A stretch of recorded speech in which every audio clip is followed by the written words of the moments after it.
Rush Limbaugh went off on his show. He's talking here about COVID-19 and the protests that we see in the streets still, and he came across an article that critiqued the myth of American greatness. And this idea that American greatness is a myth, it really triggered him. And so he goes off and winds up going in 1,000 different directions. Let's watch, and then I'm going to dissect it. The greatness of this country is not a myth. The greatness of this country is very specific. There are specific reasons, specific explanations for it. It's just heartbreaking that they haven't been taught in almost 50 years.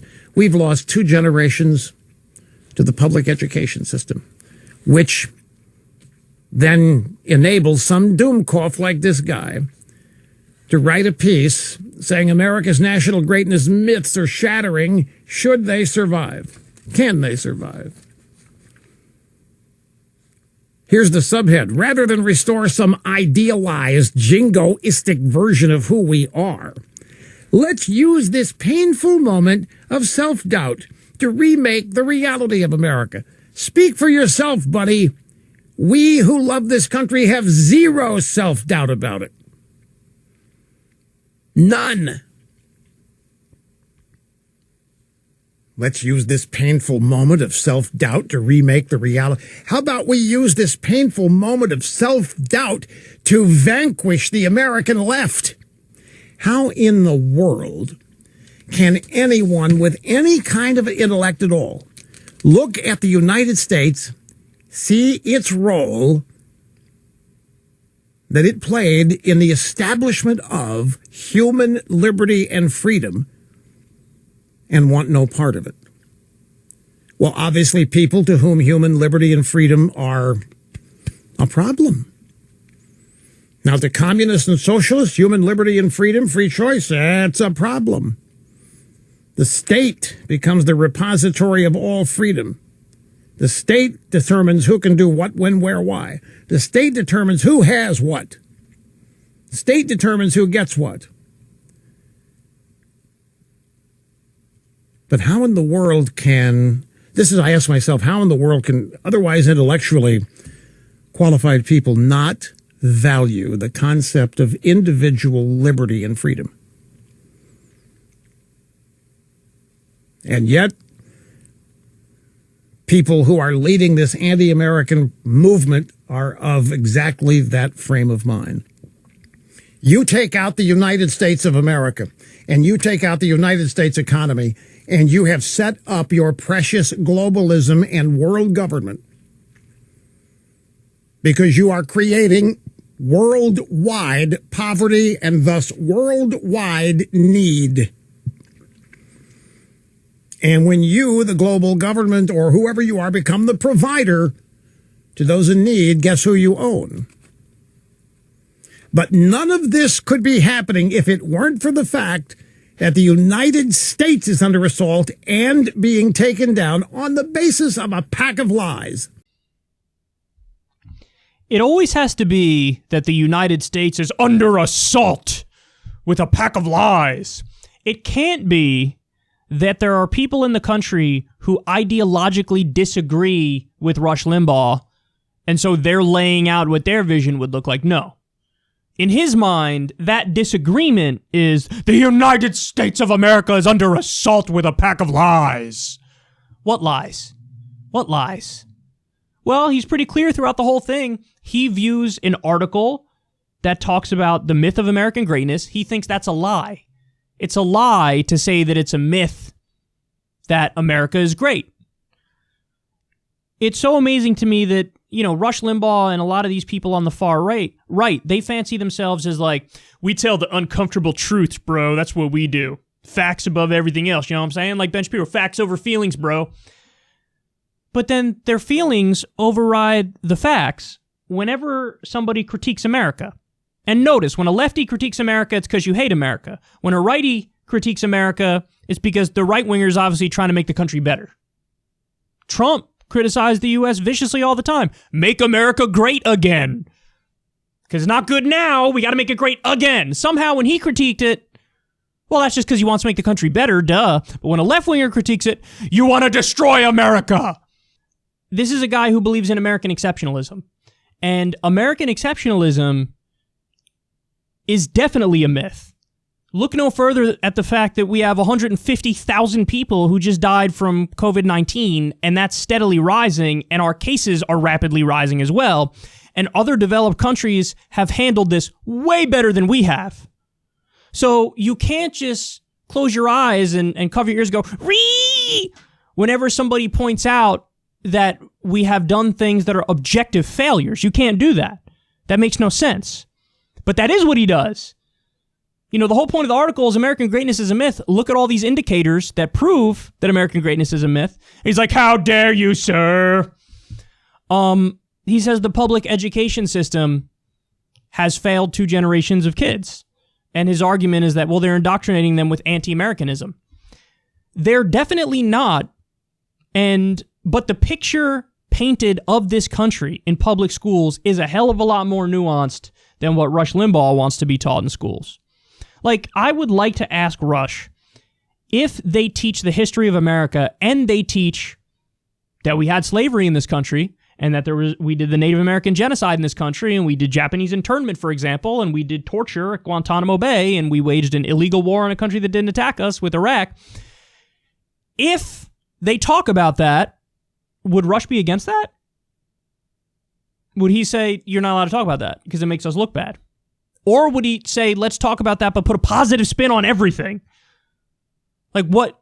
How do you walk that line exactly?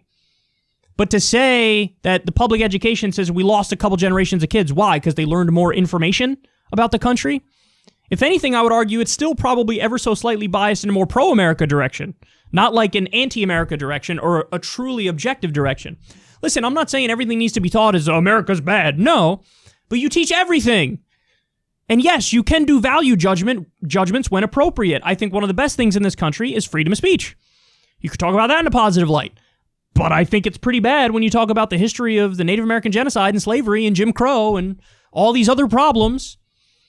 You know, he either wants to put a positive spin on that or not talk about that, and that's absurd. And he goes on and says, well, America established human liberty and freedom. And how can otherwise intellectual people not appreciate these things and view these things as positives? And he's arguing with a straw man here because nobody came out and said, we think freedom and liberty are bad things. Nobody said that. They're saying our conception of what freedom and liberty is different from your conception of it. So in other words, if you talk to a socialist, talk to an intelligent socialist. And, take Ben Burgess, for example. Go talk to him about socialism.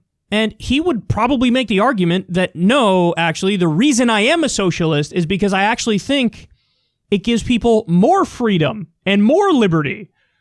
When you democratize a workplace, what are you doing? You're giving somebody who's a worker who had no say and needed to take orders from the boss, you're giving them a direct say in the company now. They have more freedom. They have more of a voice to be heard. So, but it's easy to just straw man your opponent and say, oh, I'm pro freedom and liberty and you're against it, you evil commies and socialists. And the funny thing is, of course, is Rush Limbaugh out on his show every single day saying we need to end the drug war and free all the nonviolent drug offenders and legalize drugs in this country? Is he out there saying we need to legalize physician-assisted suicide because it's a freedom issue? It's an individual rights issue? He's not saying that at all because he doesn't even believe those things. So I would argue, in many ways, he doesn't believe in freedom and liberty. Very clear, defined, specific ways which I can point to. Another point that socialists make all the time, and they're correct, is how can you say you're truly free when your boss is your tyrant? Your boss is the emperor. Your boss is the dictator. If they could tell you to do whatever the hell they want you to do, how is that freedom? It's only freedom for the business owner. And in that conception, regular people are just kind of like cogs in a machine. You're kind of like property in that conception of the world when you talk about capitalism. So again, he doesn't treat the arguments against his position seriously. He doesn't actually engage like the best of his opponent's arguments. He just immediately strawmans socialists and communists and the left as you're anti-liberty and freedom, and I'm pro-liberty and freedom. And then he goes on to say, and I don't even know where he got this from.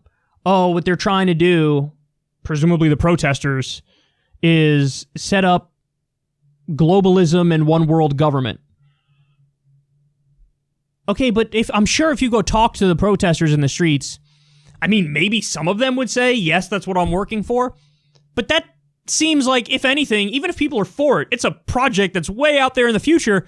It strikes me like a lot of the people are out there in the streets right now because they saw George Floyd get murdered and they say, police murdering people's bad, so let's stop police from murdering people. Through a variety of different reforms. Some go as far as say defund the police, of course. But if you go talk to individual protesters, they'll give you a million reasons for being out there. It's not like they're all organized and on the same page. And everybody's like, globalism and one world government. That's ridiculous.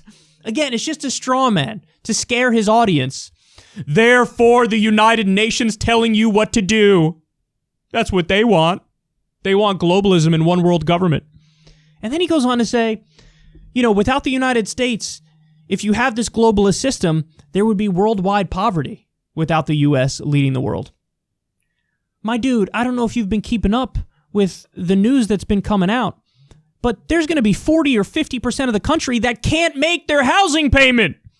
You want to talk about poverty? How about 20% actual unemployment? How about the people who still have jobs are taking 20%, 25% pay cuts? How about that? You want to talk about poverty? Well, shit. Well, I guess you're in favor of doing something to save the 40 or 50% of people who could lose a roof over their head, right? Right? Because that would be extreme poverty, and you made clear you're against extreme poverty, right? No, see, this is a guy who doesn't care about any of that. He doesn't even care about raising the minimum wage, raising wages in general. He's just using this because he thinks it fits his argument. Well, if there's a globalist system and a one world government, and the U.S. isn't leading the world anymore, then we're going to have poverty.